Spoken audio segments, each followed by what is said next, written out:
Liver की को हमने 3 हिस्सों में स्टडी किया था, दैट इज लिवर की मॉर्फोलॉजी, फिर हमने लिवर की हिस्टोलॉजी के बारे में थोड़ी सी बात करी, एंड लिवर का duct system. Then we started with the motility of gut and physiology of digestion पे. So first, a step of the nutrition or the motility of the gut or in the physiology of the digestion is the ingestion. That is done by swallowing. So chewing of food change into bolus को saliva mix हुआ, food particles. Saliva के अंदर क्या चीज है? Mucus है basically, that is going to adhere the particles. Or that is pushed towards the pharynx with the help of the tongue, and then it enters into the esophagus. Now we next come to the second part, is the digestion. Ma'am इस chapter में भी मुश्किल part अब आगे आएगा या हम जो अभी तक किया है वो था? एक्चुअली वैसे जो सबसे मुश्किल वाला पार्ट हम बोलते हैं वो आपका ये डाइजेशन और एब्जॉर्प्शन वाला ही है. बाकी तो हर एक में से कहीं से भी क्वेश्चन आ जाता है. Times they give you 2 questions out of digestion only, क्योंकि आप ये देखो ना, उसमें हिस्टोलॉजी में भी पार्ट आ गया, फिर नर्वस सिस्टम में हार्मोन्स वाला पार्ट भी आ गया, इधर डाइजेशन में बायोमोलिक्यूल्स के साथ भी रिलेटेड चीजें हो जाती हैं. तो this is important chapter. Same with goes with the respiration also. अगर आप देखेंगे एट टाइम्स आपको रेस्पिरेशन में कभी एक क्वेश्चन है, किसी पेपर में तो 2 क्वेश्चंस भी आ चुके हैं. तो so digestion. Now what is digestion? It is the chemical and mechanical, दोनों, mechanical breakdown of the food, breakdown of complex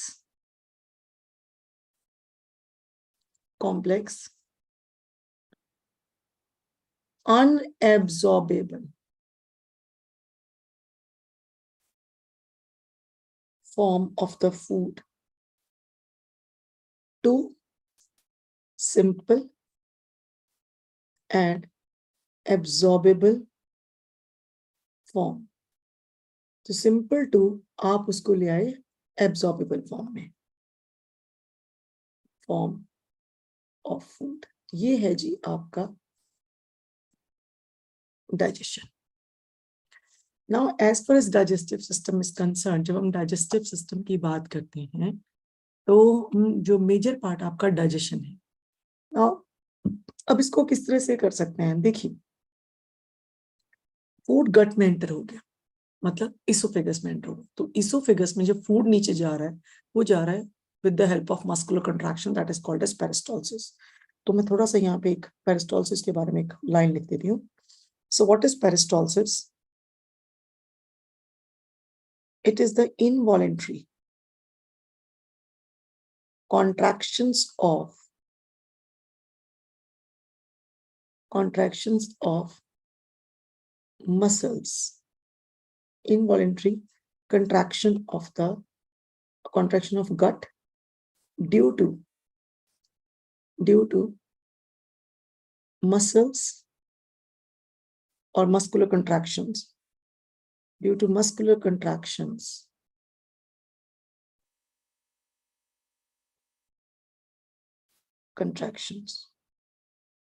दो मसल्स, खासकर कौन से muscles? Smooth muscles.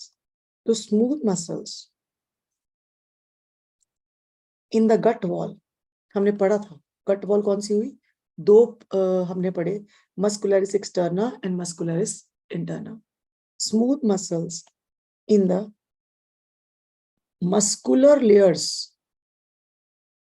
of digestive tract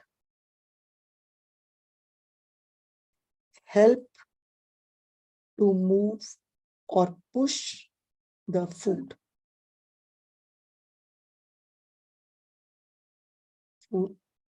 by their contractions.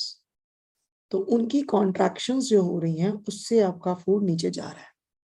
तो मैकेनिकल ब्रेकडाउन तो यही आपका हो गया. सो हमारे पास जो डाइजेशन है, डाइजेशन में हम सबसे पहले एक एक करके कर लेते हैं. तो पहले हमने डिस्कस किया, क्या यूज अनदर पेन. सबसे पहले हमने यूज किया that is the digestion of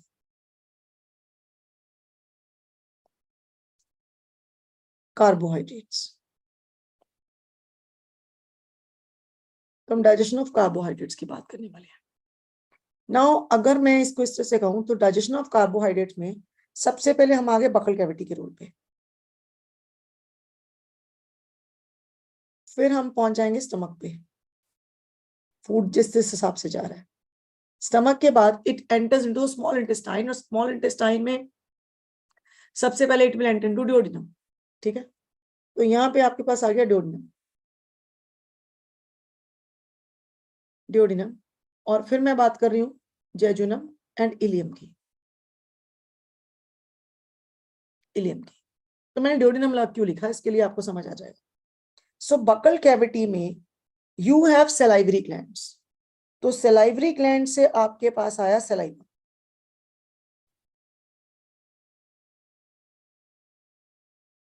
and saliva contain salivary amylase, saliva के पास सलाइवरी अमाइलेज है। तो बकल कैविटी में किसकी डाइजेशन हो रही है? बकल कैविटी की सबसे पहले जो डाइजेशन है आपके पास वो जो है this is due to this आपका सलाइवरी अमाइलेज, जो कहाँ पे है? जो सलाइवा के अंदर है। तो आपके पास क्या हुआ? ये आपके पास सलाइवरी अमाइलेज, इसने काम किया आपका स्टार्च पे। स्टार्च पे जब ये काम करता है तो starch is broken down into maltose, isomaltose and limit dextrins और अल्फा डेक्स्ट्रिन्स। ये बन गया आपका स्टार्च का ब्रेकडाउन। तो स्टार्च के ब्रेकडाउन से माल्टोस, आइसोमाल्टोस और आपके पास अल्फा डेक्स्ट्रिन्स, इसमें आपका बन गया। नाउ आपके पास अगर हम स्टार्च का बायोमॉलिक्यूल्स कुछ याद हैं? कुछ बायोमॉलिक्यूल्स याद हैं? Yes ma'am. अनिरुद्ध तेरे को याद है? Yes ma'am. तो आप ये देखिए, जब हम बायोमॉलिक्यूल्स की बात करते हैं तो बायोमॉलिक्यूल्स में starch is made up of two components, amylose and amylopectin, और it is made up of glucose units. तो 2 ग्लूकोज यूनिट का माल्टोस, जहां 1,6 लिंकेज आ जाती, 1,4 एंड 1,6 दोनों तरह की लिंकेज स्टार में है, स्टार्च में है।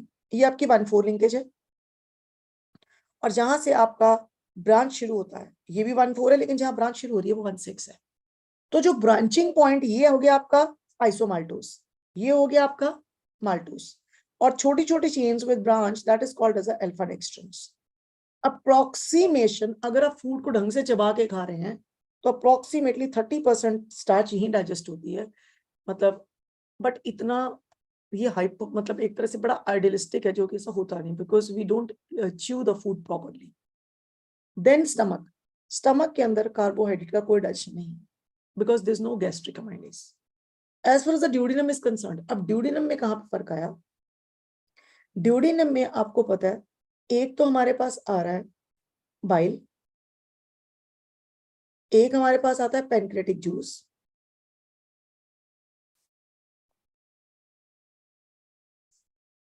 और एक कुछ हद तक सक्कस एंटेरिकस की भी सिक्रीशन है स्मॉल इंटेस्टाइन में, जो सक्कस एंटेरिकस है, तो ड्यूडिनम में भी आपको पता है रिलीज होगा, बट उतना नहीं है क्योंकि है ही 25 सेंटीमीटर है। तो मेजरली जो आपके पास जो सिक्रीशंस हैं वो ये वाली काम करेंगे आपकी। तो याद रखना ड्यूडिनम में there is a coarse digestion, coarse digestion of food, मोटे तौर पे जो डाइजेशन होती है। तो आपके पास स्टार्च आई, स्टार्च के ऊपर काम किया पैनक्रियाटिक अमाइलेज ने। Now product will be same, maltose, isomaltose and limit dextrins और अल्फा डेक्स्ट्रिन्स। अब आपके पास ऑलमोस्ट बाकी की जो जितनी भी स्टार्च थी वो आपकी डाइजेस्ट होगी और सारी चीजें चेंज होगी। मतलब जैसे जैसे जेजुनम और इलियम में से फूड ड्यूडिनम में जैसे जैसे फूड आता जा रहा है तो वो आपका मोटे तौर पे टूटता जा रहा है और आगे आपकी चीजें पास होती जा रही हैं, किसको? जेजुनम और इलियम को। अब जेजुनम और इलियम में प्लीज यहाँ पे ये बात समझो कि सक्कस एंटारिकस का भी रोल है, बट वो उतना ज्यादा काम नहीं कर पा रहा, क्योंकि हमने देखा कि मेजरली जो काम आ रहा है वो पैनक्रेटिक सिक्रीशंस आ रही हैं और ऊपर से बाइल है। बाइल का यहाँ पे भी कोई रोल नहीं है, तो हम इसलिए पैनक्रेटिक वाले का ही पार्ट करेंगे। तो या फिर मैं यहाँ लिख दूं आगे का आपका जो जेजुनम एंड इलियम है, इसमें मेनली आपके पास इंटेस्टाइनल ग्लैंड्स और सक्कस एंटारिकस, इसमें मेनली सक्कस एंटारिकस है। और सक्कस एंटारिकस कल हमने ये पढ़ा था कि सक्कस एंटारिकस के अंदर वो एंजाइम्स होते हैं जो एंड प्रोडक्ट ऑफ डाइजेशन बनाते हैं। So and product of digestion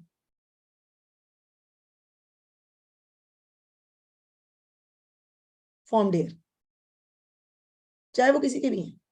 हमने यहाँ पे ये सबके लिए कॉमन लिख दिया। तो यहाँ पे क्या हुआ? माल्टोज आई, माल्टोज के ऊपर काम किया माल्टेज ने, और इसको चेंज कर दिया ग्लूकोज प्लस ग्लूकोज में। आइसोमाल्टोज काम किया आइसोमाल्टेज ने, चेंज कर दिया glucose plus glucose. Then come alpha dextrins, काम किया अल्फा डेक्स्ट्रिनेज और चेंज हो गया glucose plus glucose. Then of course आपने खाना खाया तो खाली स्टार्च तो खाई नहीं, कुछ चीनी खाई होगी, कुछ दूध पिया होगा। So we do have the lactase जो लैक्टोज शुगर के ऊपर काम करेगा और ये बनाएगा galactose plus glucose.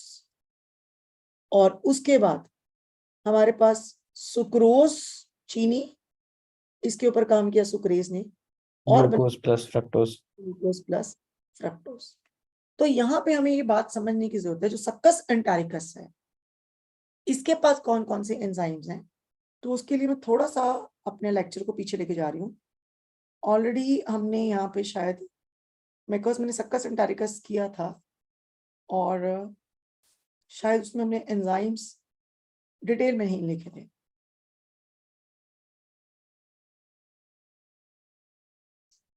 Yes, so नहीं, we had written, already written, okay. तो हमने देखा यहाँ पे हमारे पास ये वाले एंजाइम्स है। तो अभी हमने क्योंकि कार्बोहाइड्रेट की डाइजेशन की बात कर रहे हैं, तो वी आर टॉकिंग अबाउट कि जो डाइजेशन कार्बोहाइड्रेट की है उसमें कौन कौन से एंजाइम्स आपके काम कर रहे हैं।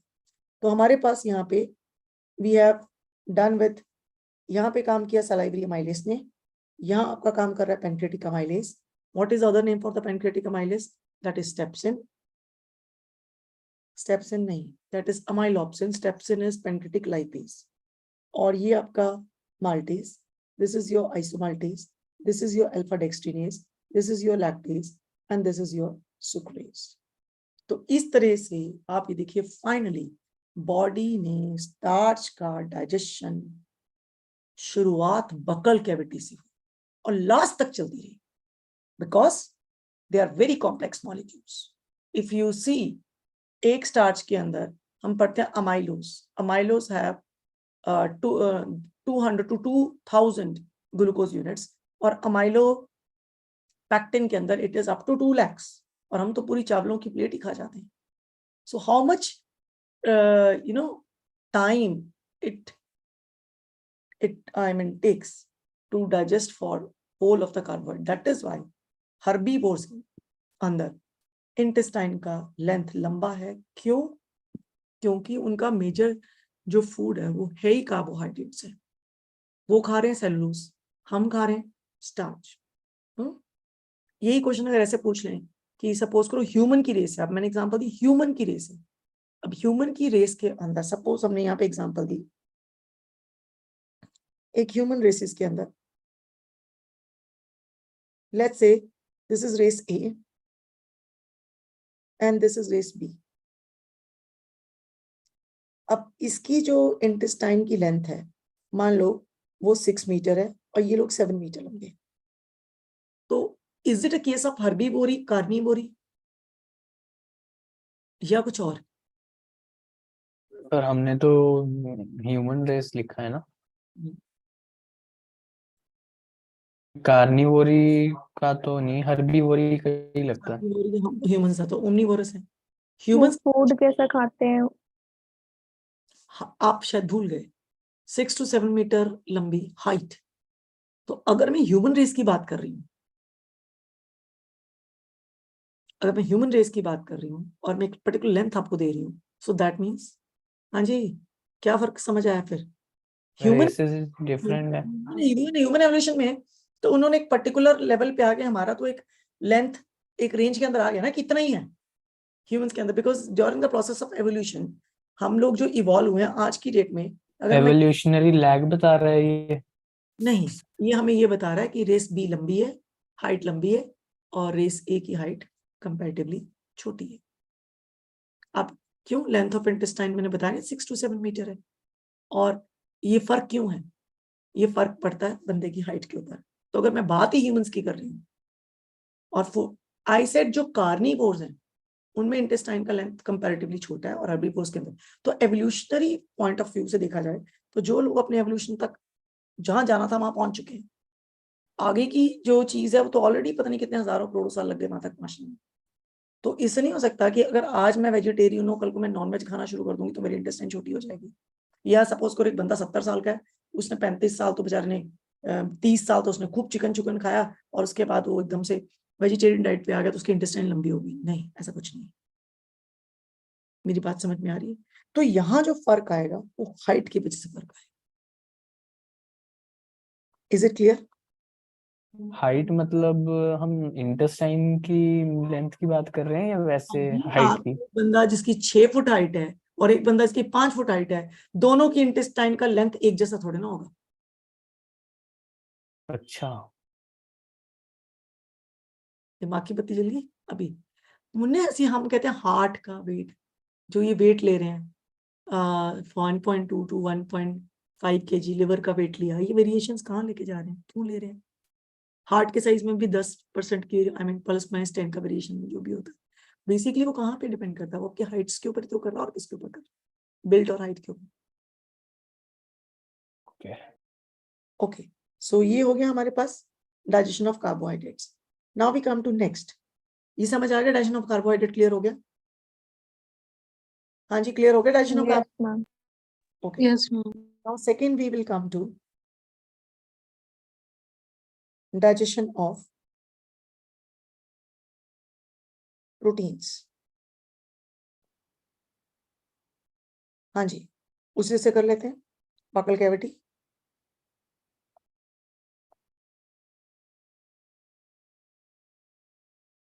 स्टमक,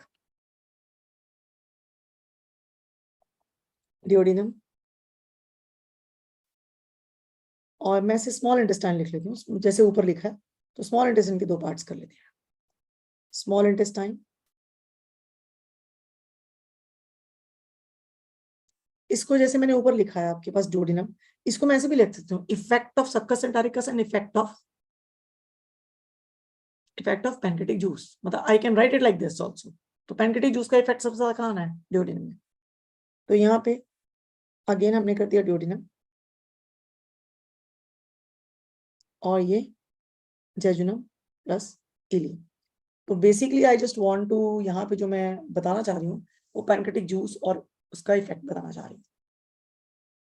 तो बकल कैविटी में there is no digestion of proteins, no, लेकिन buccal cavity helps in denaturation of raw proteins। कैसे? by the action of saliva, by the action of saliva। तो saliva helps in denaturation of the proteins। क्यों? saliva का pH कितना होता है? 6.5, 6.8। तो जब हम रॉ प्रोटीन्स खा रहे हैं, कच्चे मटर खा लिए, खाते हैं ना लोग, कोई भी कच्ची चीज खा ली उठाकर, मान लो प्रोटीनेशियस है, तो उसके अंदर जो जब हम चबाते हैं तो सलाइवा डीनेचर कर देता है, पीएच वेरिएशन है। Now digestion of protein starts in the stomach, where is a digestion of carbohydrates or starch starts in the buccal cavity। तो हम ये भी कह सकते हैं digestion starts especially carbohydrates for the first ones.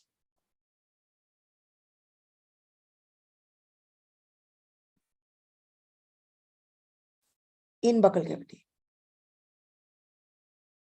और इधर स्टमक में digestion of protein starts in stomach. तो स्टमक में शुरू होता है। क्या कैसे जो हो रहा है? नाउ स्टमक में आपके पास एंजाइम है पेप्सिनोजन। इस पेप्सिनोजन के ऊपर काम किया HCl ने और इसको चेंज कर दिया पेप्सिन के अंदर। Now this pepsin is going to work on proteins and will change into peptones plus peptides, or we can say or proteoses. Peptones or proteoses and peptides ऐसे कर लेते हैं प्लीज। प्रोटियोजेस, एजिस नहीं, edges हो गया तो enzyme हो जाएगा क्योंकि पेप्सिन तो खुद ही एक प्रोटीज है। Proteoses plus peptides. So what is the difference between either you write proteoses or peptones? Hardly it is the distance of measurement में उसकी यूनिट्स और साइज का फर्क होता है, कुछ नहीं है। तो कोई भी इनमें से लिख सकते हैं। तो पेप्सिन ने इसके ऊपर काम किया और यहाँ पे आपके पास HCl के pH की वजह से ये चेंज हो गया। देन आपके पास एक और प्रोटीन है जिसका नाम है केजीन, केजीन मिल्क प्रोटीन। मिल्क प्रोटीन केजीन के ऊपर काम करती है रेनिन, लेकिन रेनिन भी अपने आप चेंज नहीं होती, हमारे पास प्रो रेनिन होता है, उसको भी HCl रेनिन में चेंज करेगा। Please keep in mind this renin is present in kidney, ये हार्मोन है और ये रेनिन आपका एंजाइम है। तो ओनली एक N का फर्क है, तो इसलिए क्वेश्चन अटेम्प्ट करते हुए बाय चांस कभी कंफ्यूजन में डालना हो तो ये भी देखा जा सकता है। तो ये मत समझना स्पेलिंग मिस्टेक हुई है। तो केजीन इसके ऊपर काम किया रेनिन ने, चेंज कर दिया para. Now paracaseinate is precipitated form of milk, जैसे दूध फट जाता है। पैराकेजिनेट के ऊपर इसके साथ कैल्शियम कंबाइन हुए और बन गया कैल्शियम पैराकेजिनेट। इस कैल्शियम पैराकेजिनेट के ऊपर अब काम करती है आपकी pepsin. Product will be same, it is proteoses और पेप्टाइड्स। नाउ यहां पे नीट का क्वेश्चन था, milk digestion in human is occurred by. अब वहां पे पेप्सिन का चॉइस भी था और रेनिन का भी। और पेप्सिन देंगे, यही गड़बड़ है। रेनिन तो चाइल्ड में होता। तो उन्होंने जो इसका आंसर दिया हुआ था वो रेनिन के हिसाब से दिया था, पेप्सिन के हिसाब से नहीं दिया था। तो ये क्वेश्चन आप एक बार जो पुराने आए होंगे उसमें चेक कर सकते हैं। तो बल्कि इसके अंदर खुद इस पर लिखा हुआ है कि रेनिन जो है वो इन्फेंट्स के अंदर प्रेजेंट होती है। तो यहाँ पे और हम ये पढ़ाते भी हैं कि जो ये काम अडल्ट में ये काम आपकी कौन ले लेता है, पेप्सिन ले लेता है, या फिर एल्केलाइन मीडियम में काइमोट्रिप्सिन लेती है। तो ये हम पढ़ाते भी हैं। बट ये जो NCERT के अंदर उन्होंने जो टर्म ये यूज किया था इसके अंदर, तो उन्होंने उसके हिसाब से ही आंसर किया था। शायद milk digestion is initiated by word लिखा हुआ था, आप एक बार इसको चेक कर लेना जरूर क्वेश्चन को। तो इस तरह से 30% प्रोटीन्स ऑलमोस्ट हमारा यहाँ पे यूज हो जाता है स्टमक के अंदर। ना स्टमक का मेजर काम आपको पता स्टोरेज है, मैंने लिखा है स्टोरेज के अलावा ये काम। अब आती है डियोडिनम। डियोडिनम में हमारे पास हम बात करेंगे एक्शन ऑफ पैनक्रेटिक जूस के।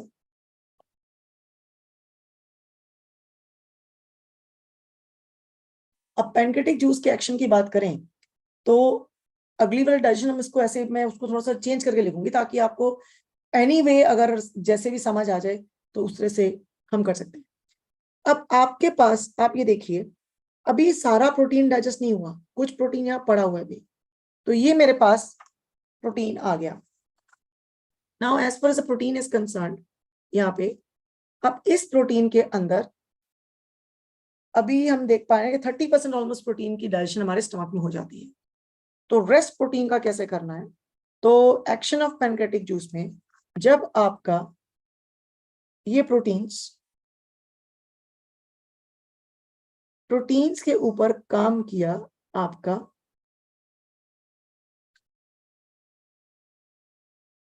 प्रोटीन्स इसके ऊपर काम किया ट्रिप्सिन ने, लेकिन जो पैनक्रियाटिक जूस था, पैनक्रियाटिक जूस के अंदर ट्रिप्सिन नहीं थी, पैनक्रियाटिक जूस के अंदर थी ट्रिप्सिनोजन, काइमोट्रिप्सिनोजन एंड प्रोकार्बोक्सीपेप्टिडेज, ये सब था।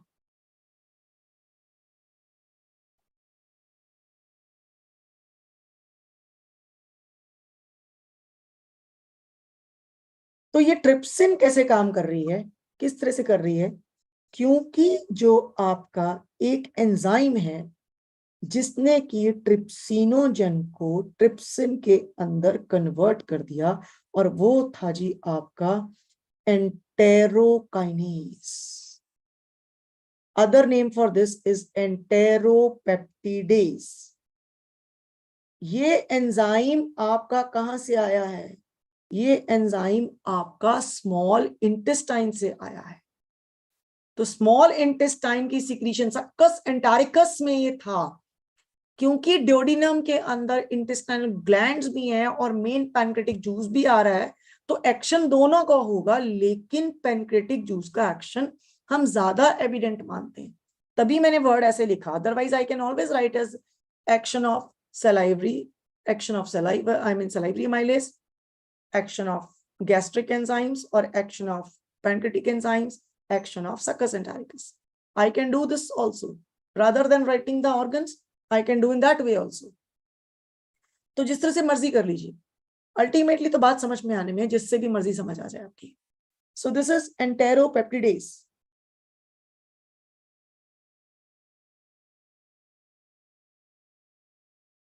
ये एंटेरोपेप्टिडेज, इसके ऊपर आपका ट्रिप्सिन ने काम किया और इसने इसको चेंज कर दिया। अगेन प्रोडक्ट में आपके पास क्या आ गया?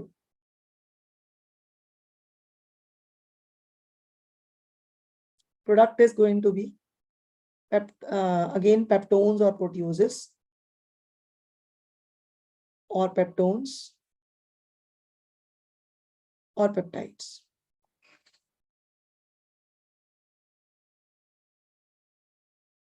ये इसका काम हो गया। तो ये काम किया ट्रिप्सिन ने, लेकिन जब हम एनसीईआरटी को देखें तो एनसीईआरटी सबके एक्शन अलग अलग नहीं लिख रही, हम अलग अलग समझा रहे हैं, वो आपको एक्शन अलग अलग नहीं लिख रही। वो अब मैं आपको 2 स्टेप्स के अंदर कर देती हूँ। फिर प्रोटीन्स के ऊपर काम किया काइमोट्रिप्सिन ने, काइमोट्रिप्सिन ने, लेकिन ये काइमोट्रिप्सिन भी अपने आप नहीं बनी। ट्रिप्सिनोजन को ट्रिप्सिन में कन्वर्ट कौन करेगा? ये कन्वर्ट करेगा एंटेरोकाइनेज। लेकिन काइमोट्रिप्सिनोजन को, इसको दोबारा मुझे रब करना पड़ेगा, हाँ जी, इसको काइमोट्रिप्सिन में कौन चेंज करेगा? ये चेंज करेगी ट्रिप्सिन। और प्रोकार्बोक्सीपेप्टिडेज भी कार्बोक्सीपेप्टिडेज में चेंज होगा with the action of the trypsin only. तो ट्रिप्सिन ही काम करेगी। तो ट्रिप्सिन और पेप्सिन, इसकी रिएक्शन को हम ऑटोकैटालिटिक रिएक्शंस कहते हैं। मतलब एक बार खुद बन गई, चाहे वो किसी भी एक्सटर्नल फैक्टर से बनी है, और बाद में उसने अपने आप को खुद ही कैटालिटिक कन्वर्शन कर ली उसकी। So these kind of the reactions are called as autocatalytic reactions. तो यहाँ पे क्या हुआ? प्रोटीन्स के ऊपर अगेन काम किया, अगेन यहाँ पे बन गए आपके पेप्टोन्स और वी हैव पेप्टाइड्स। तो आप देखें ऑलमोस्ट मैक्सिमम प्रोटीन यहां पे टूट गया आपका, और अब जो पेप्टाइड्स हैं उनके ऊपर काम कर रहा है आपका carboxy peptidase. So your carboxypeptidase is working on here. Peptides के ऊपर काम किया कार्बोक्सीपेप्टिडेज ने, और कार्बोक्सीपेप्टिडेज ने इसको चेंज कर दिया स्मॉलर पेप्टाइड्स के अंदर.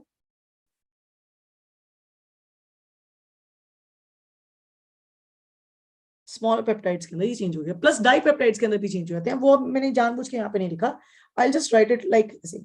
तो अगर आप बाय एनसीईआरटी जाते हो तो एनसीईआरटी सीधा लिख रही है प्रोटीन्स, उसके ऊपर लिखती है ट्रिप्सिन, काइमोट्रिप्सिन और प्रो कार्बोक्सी पेप्टिडेज. ये लिख के वो सीधे लिखती है पेप्टाइड्स प्लस पेप्टोन्स और आपके डाइपेप्टाइड्स भी बन जाते हैं. अब ये बताइए डाइपेप्टाइड्स कैसे बनेंगे. तो यहां पे हम डाइपेप्टाइड्स नहीं बना रहे, क्यों? उसका एक रीजन बताती हूँ क्यों. अगर हम बायोमोलिक्यूल्स पढ़ते हैं तो हमने बायोमोलिक्यूल्स में पढ़ा है कि भी protein is a single chain, ऐसे एक स्ट्रेट चेन है primary structure of protein. This is called as N terminal and this is called as C terminal. Okay, why it is एक तरफ बाय कन्वेंशन एन टर्मिनल, क्योंकि यहाँ amino group होता है और यहाँ पे आपका COH ग्रुप होता है, इसलिए सी टर्मिनल है. अब जो कार्बोक्सी, अब देखो इसको क्या हुआ, आपके पास इस प्रोटीन को रैंडमली काट दिया. किसने रैंडमली काट दिया? ट्रिप्सिन ने काट दिया. तो इसके मान लो ये बहुत लंबा प्रोटीन था, चलो ऐसे कर लेते हैं, ओके ऐसे. तो इसने रैंडमली उठाकर काट दिया. अब आप देखो ये इस वाला ये इतना बड़ा बन गया, ये यहाँ का है, ये यहाँ का है, स्मॉलर पेप्टाइड्स. अब चाहे इसको काटा आपका, किसने काटा? या ट्रिप्सिन काटेगी या फिर काइमोट्रिप्सिन काटेगी. तो ये आपके एंडोपेप्टिडेजेस हैं. एंडोपेप्टिडेजेस में आपके पास इवन आपकी जो पेप्सिन है, pepsin is also endopeptidase. Who are endopeptidase? ऐसे एंजाइम्स जो प्रोटीन चेन को बीच बीच में से कहीं काट रहे हैं. नाउ यहां पे आपके पास ये हो गया.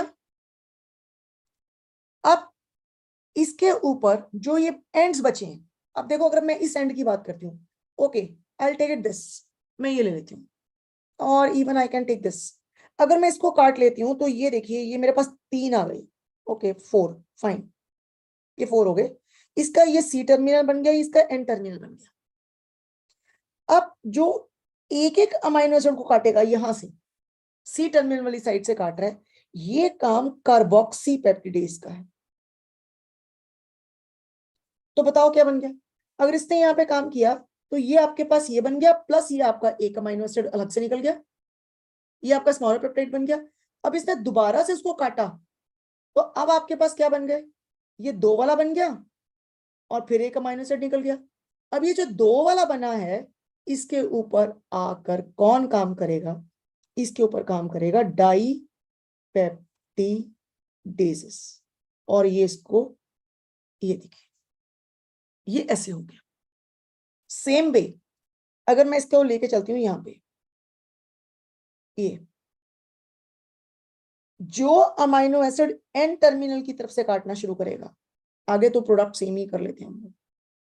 तो ये हो गया हमारा अमाइनो पेप्टिडेज, और अमाइनो पेप्टिडेज सक्कस एंटारिकस में होता है, डाइपेप्टिडेजेस भी सक्कस एंटारिकस में होते हैं. तो जो आगे मैं लिखने वाली हूँ जेजुनम और इलियम, तो मैं यहां लिखने वाली हूँ role of succus एंटारिकस mainly.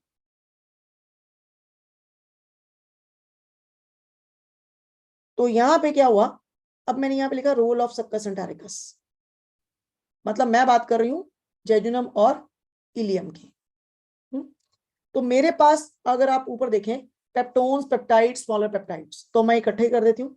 Peptides आए या फिर स्मॉलर पेप्टाइड्स आए, इवन पेप्टोन्स भी आए, तो क्या फर्क पड़ता है? आप एक एक करके काटते जा रहे हो, फूड तो चलता जा रहा है ना. इतनी लंबी जेजुनम और इतनी लंबी आपकी इलियम है, तो एक एक करके एक्शंस चलते जा रहे हैं उसके ऊपर.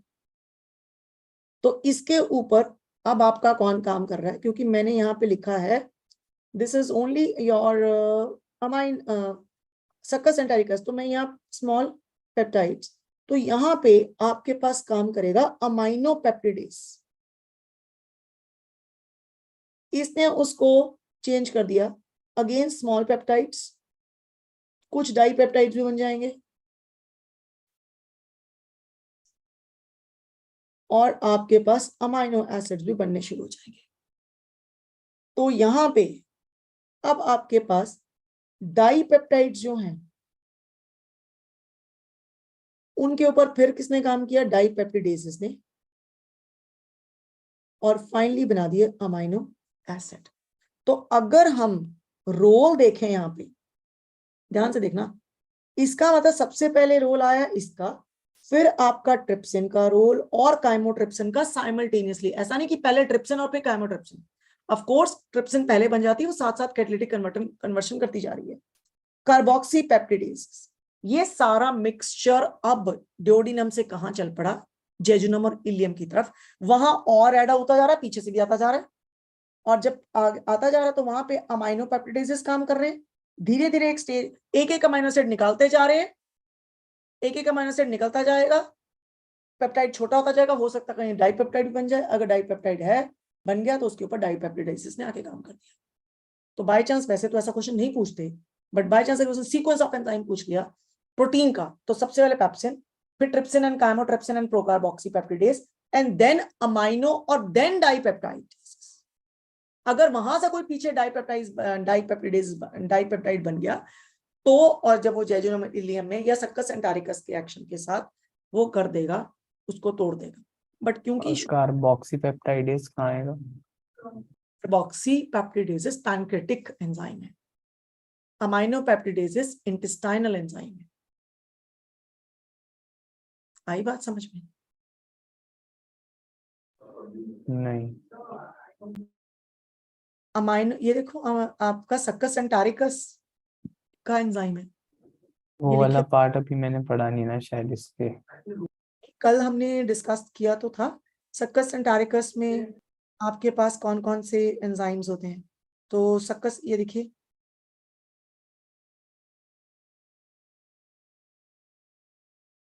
ये पहले तो ये देख पैनक्रियास, पैनक्रियास के अंदर हमारे पास ये देखो प्रोटियोजेस, ट्रिप्सोनिजन, काइमोट्रिप्सिन, प्रोकार्बोक्सी पेप्टिडेज, ये पैनक्रेटिक जूस के अंदर है।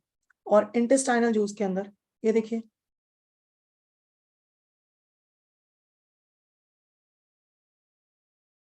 ये देखिए इंटेस्टाइनल जूस के अंदर अमाइनो पेप्टिडेजेस, एंटेरोकाइनेज और डाइपेप्टिडेजेस। क्लियर हो गया? क्लियर हो गया? यस। ओके। अब थर्ड हमारे पास जो आता है दैट इज योर लिपिड्स का डाइजेशन, हम थोड़ा बाद में करेंगे, पहले हम लेते हैं digestion of nucleic acids.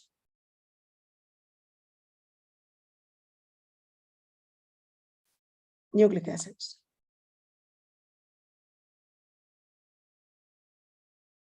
Digestion of nucleic acids, तो अब मैं सीधा लिख लेती हूँ। सबसे पहले अगर हम बात करते हैं आपकी बकल कैविटी की, तो बकल कैविटी में आपके पास ये डाइजेशन नहीं होती।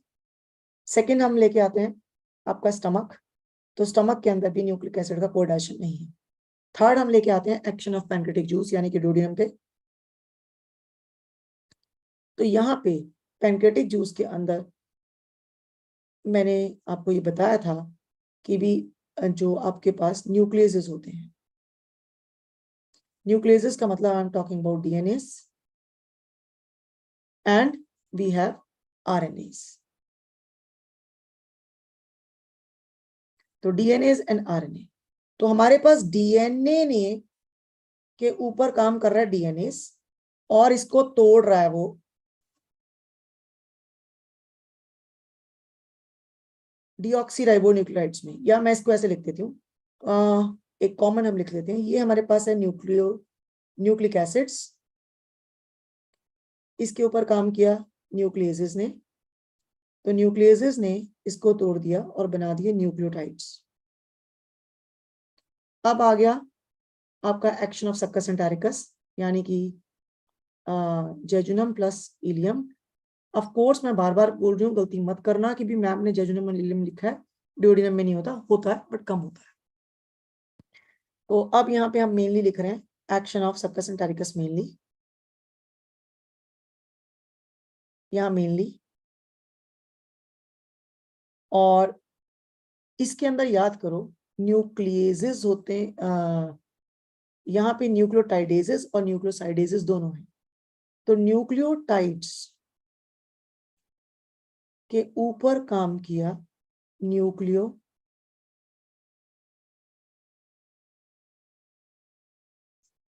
न्यूक्लियोटाइडेजेस ने,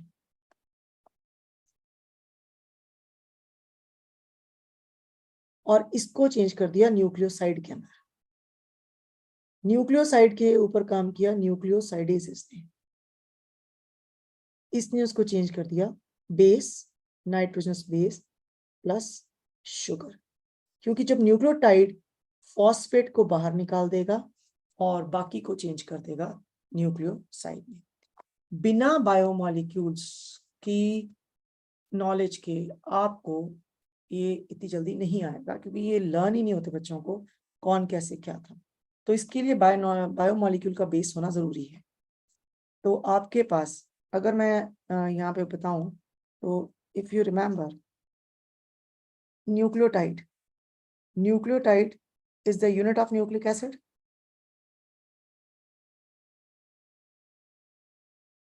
Each nucleotide consists of base, nitrogenous base plus sugar plus phosphate group. Sugar can be ribose or it can be deoxyribose. Nitrogenous base can be purines or they can be pyrimidines. तो ये nucleotide था। Now what is your nucleoside?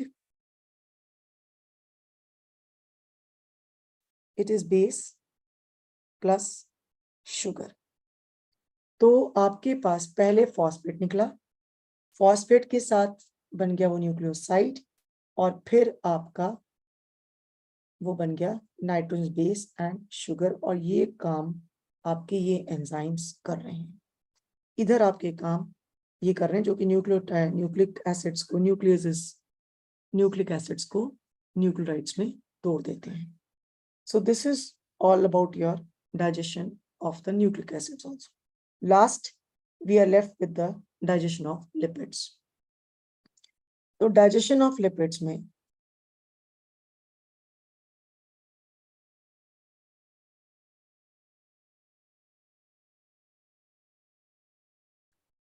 Lipids, तो सबसे पहले अब मैं इसको थोड़ा डिफरेंट तरीके से कर देती हूँ ताकि आपको वो भी मेथड समझ आ जाए।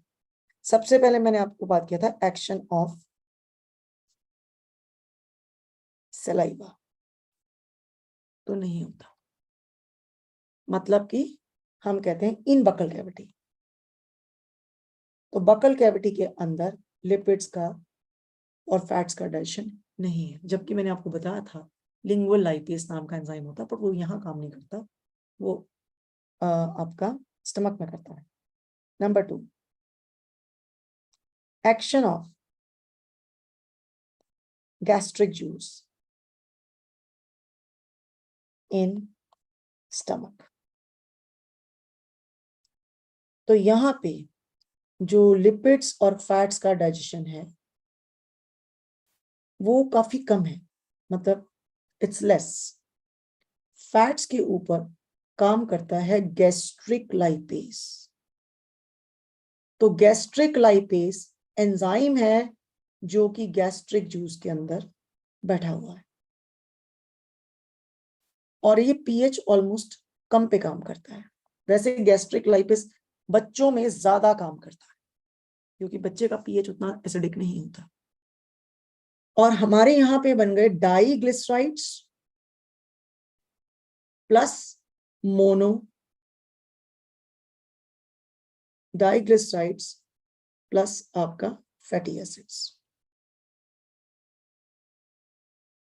तो मैं ये कहती हूँ नॉट वेरी सिग्निफिकेंट,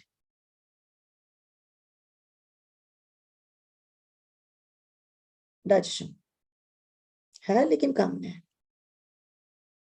इसका मतलब जो अब आपका आ गया action of pancreatic juice,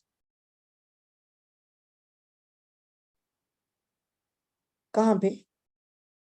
mainly in duodenal part of small intestine.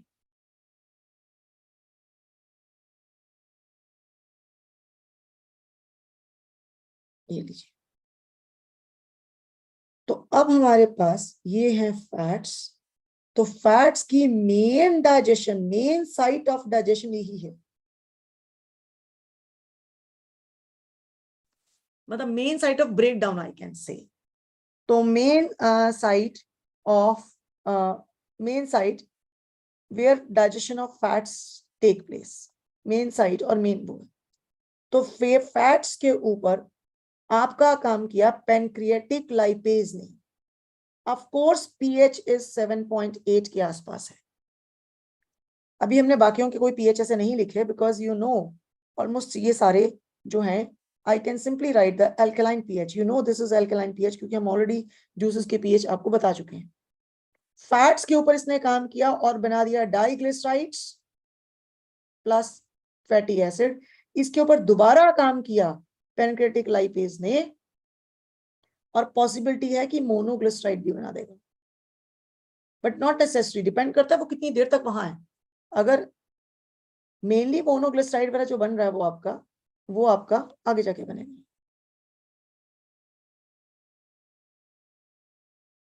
अब आपका आ गया एक्शन ऑफ सक्कस एंटेरिकस और intestinal juice.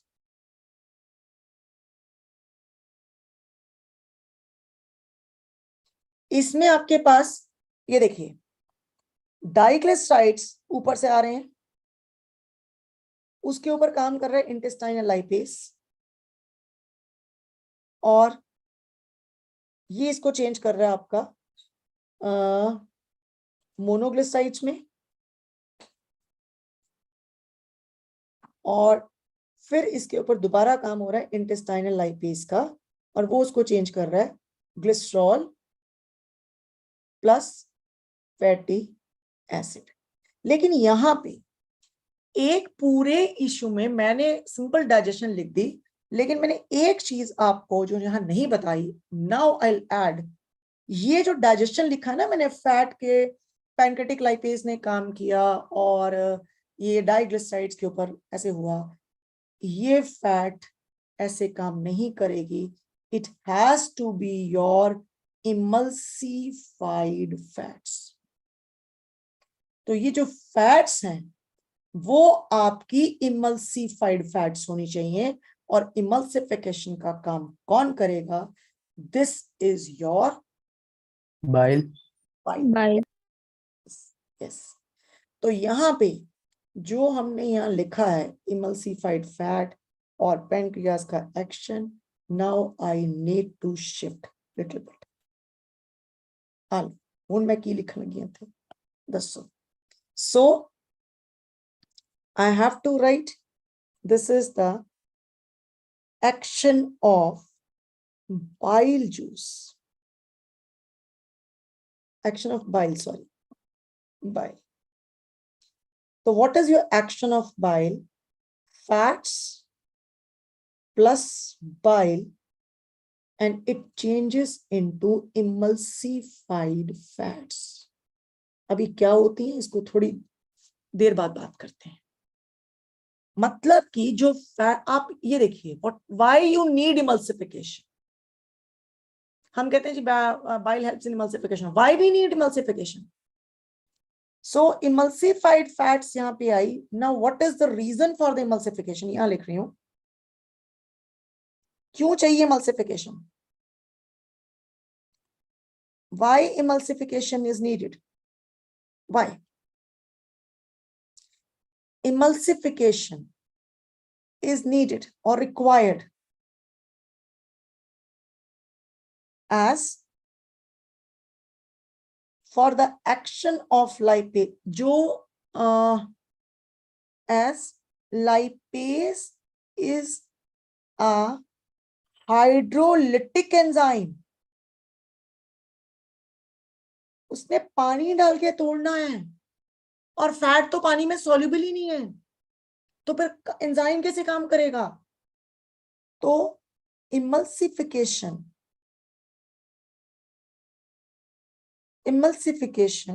Made fats miscible and facilitate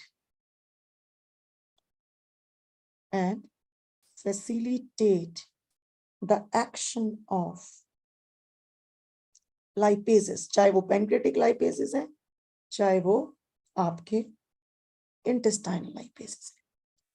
So this is your digestion of lipids also. तो यहाँ पे फाइनली अगर आप lipid का स्ट्रक्चर याद करो, ये हम बनाते थे, ये ग्लिसरॉल है, ट्राईहाइड्रोक्सी प्रोपेन, इसके साथ एक फैटी एसिड ये लगा, एक फैटी एसिड ये लगा और एक फैटी एसिड ये लगा. तो वाटर हमारा रिमूव हो गया, ये कर देते हैं, ये लीजिए H और इसका OH, तो ये चला गया और ट्राइग्लिसराइड, ये हमारे पास बन गए आपके ट्राइग्लिसराइड. तो ये ट्राइग्लिसराइड बन गया. अब आपने जब लाइपेज डाला, तो लाइपेज ने जब वाटर डाला, तो वाटर ने क्या किया? What is water? HOH. तो आपके पास RCO तो ऑलरेडी था, OH हो गया और ये H इसके पास आ गया. तो आपके पास क्या बन गया जी? ये देखो, आपके पास तो ये आ गया डाइग्लिसराइड प्लस आपका फैटी एसिड. समझ आ गई? फिर ये टूटेगा तो मोनोग्लिसराइड प्लस फैटी एसिड, और टूटेगा तो ग्लिसरॉल प्लस फैटी एसिड. इस तरह से ये फैट का डाइजेशन आपका कंप्लीट होता है. सो इसी वजह से बाइल का रोल बहुत ज्यादा. The people who underwent or the cholecystectomy, that is the removal of the gallbladder, उनमें फैट डाइजेशन हैम्पर होनी शुरू हो जाती है. रीजन इज बाइल का कॉन्सेंट्रेशन और स्टोरेज आपका गॉल ब्लैडर में. सो this is all about your क्या बोलते हैं गॉल ब्लैडर के रिमूवल को? cholecystectomy. cholecystectomy is gallbladder. तो ये हो गया आपका digestion of lipids, digestion of nucleic acids, और ये आपका प्रोटीन्स और ये carbohydrates. So with this I finish this lecture, क्योंकि नेक्स्ट लेक्चर अब मैं आपको एक इसका रिकैप दूंगी in the form of diagram. वो आपके लिए इजी होगा, उसमें सारे ही ऑलमोस्ट आपका कवर अप हो जाएगा. और फिर हम बात करेंगे एब्जॉर्प्शन की. तो या लास्ट में दूंगी एक डायग्राम, जिस जिस साइड पे डाइजेशन और एब्जॉर्प्शन जो हो रही है वो सारा एक ही के अंदर आ जाएगा. So that will be your recap also. ठीक है जी? कि So that's all for today.